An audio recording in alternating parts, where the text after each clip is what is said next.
Dasar bekalan makanan seiring dengan Malaysia Madani. Agriko Qatar yang mempunyai kepakaran dalam pengeluaran sayur-sayuran, buah-buahan organik, akuakultur dan pengurusan sisa organik bersedia untuk melabur dan menjalin kerjasama dalam sektor pertanian Malaysia. Kementerian Pertanian dan Keterjaminan Makanan MEFS juga bersedia untuk memudah cara kerjasama antara jabatan atau agensi di bawah MEFS dengan Agriko Qatar bagi menjamin semua makanan yang mampan dan berterusan, kata Menterinya Muhammad Sabu. Kerjasama tersebut akan dijalankan melalui anak syarikatnya Agriko Malaysia Sdn Bhd, terutamanya untuk projek akuakultur, pertanian berpadu, baja dan bekalan makanan ternakan.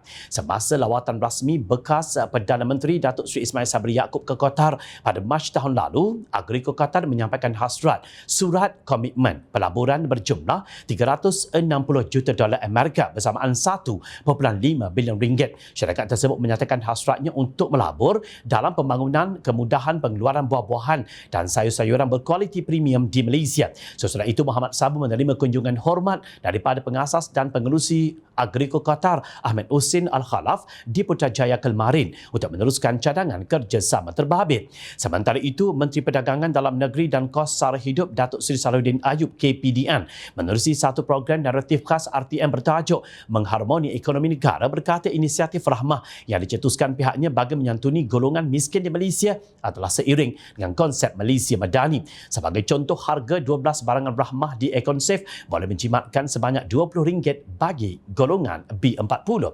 Beliau juga menegaskan isu minyak masak subsidi masih terkawal dan tidak berlaku pada tahap kritikal. Dalam hubungan ini, Salahuddin berkata libat urus dilakukan dengan syarikat-syarikat tertentu untuk menangani kos yang tinggi. KPDN juga telah melaksanakan Smart Plan sebagai backup dalam aktiviti penguatkuasaan. Smart Plan ini termasuklah menggunakan kemudahan digital seperti aplikasi Easy Adu atau laporan secara terus melalui talian aduan oleh pengguna kepada KPDN, tegasnya. Katanya apabila mendepani isu kos sara hidup, KPDN tidak boleh bergerak sendiri. KPDN merupakan sekretariat bagi Majlis Tindakan Sara Hidup atau NECOL. Untuk menangani isu kos sara hidup, Perdana Menteri Datuk Seri Anwar Ibrahim dan Kabinet mengambil keputusan bahawa subsidi pukal tidak lagi dikembalikan untuk menghalang golongan maha kaya dan konglomerat daripada mendapat manfaat daripadanya. Sedangkan kumpulan B40, M40 dan peniaga kecil amat terkesan dan memerlukannya. Mengambil contoh Tenaga Nasional Berhad TNB, Anwar berkata syarikat berkaitan kerajaan GLC tersebut mempunyai hampir 10 juta pengguna, tetapi 10% daripada angka itu, yakni 1 juta pengguna yang meliputi kumpulan konglomerat, menikmati lebih dari 50% subsidi elektrik. Pada saat ini, isu bekalan menjadi tumpuan utama kerajaan kerana kekurangan bekalan akan memberi dampak yang buruk. Justru, kerajaan akan mempertimbangkan untuk meneliti kaedah campur tangan kerajaan di peringkat pengguna, kata Anwar pada 13 Disember tahun lalu.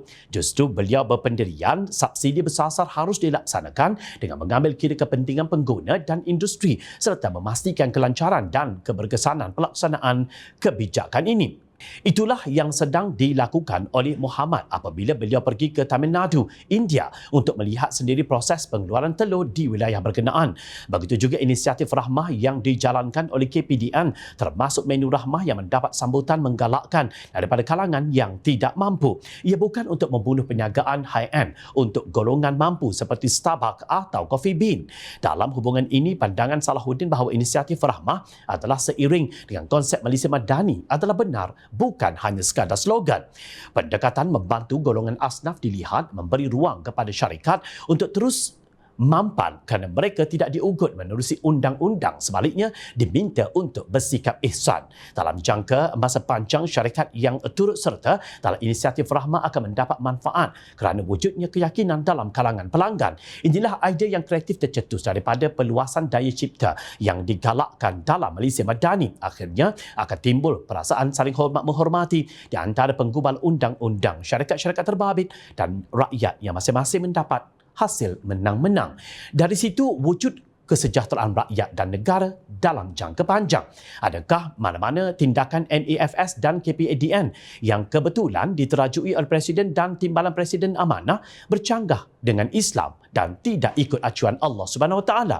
Janganlah kerana kebencian akibat perbezaan fikrah politik, maka konsep Malaysia Madani terus dihukum sebagai tidak Islamik. Sewajarnya, usaha kedua kementerian ini disokong oleh semua pihak rakyat Malaysia, tidak kira bangsa, agama dan ideologi politik. Hanya orang yang mengalami paranoid personality disorder atau gangguan personality paranoid PPD, iaitu sejenis penyakit kesihatan mental, hidupnya sentiasa dihantui corak ketidakpercayaan dan syak wasangka yang tinggi.